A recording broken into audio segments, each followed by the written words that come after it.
John Stuart mill Liberty గురించి మాట్లాడుతూ human యాక్షన్స్ని 2 categories కింద డివైడ్ చేస్తారు. ఒకటి సెల్ఫ్ రిగార్డింగ్ యాక్షన్స్, ఇంకొకటి other regarding actions. Self regarding actions అంటే మన కోసం మనం చేసుకునే పనులు, దీనివల్ల పక్కనోడికి ఎటువంటి నష్టం లేదు.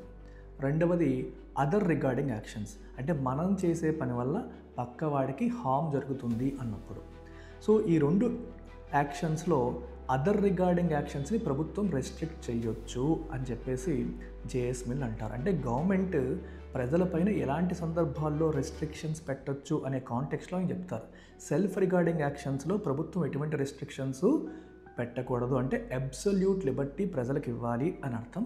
అదర్ రిగార్డింగ్ యాక్షన్స్లో మాత్రం రెస్ట్రిక్షన్స్ అనేవి పెట్టొచ్చు అని చెప్పేసి జేఎస్ మిల్ అంటారు. దీన్నే మనం హార్మ్స్ ప్రిన్సిపల్ అని కూడా అంటాం.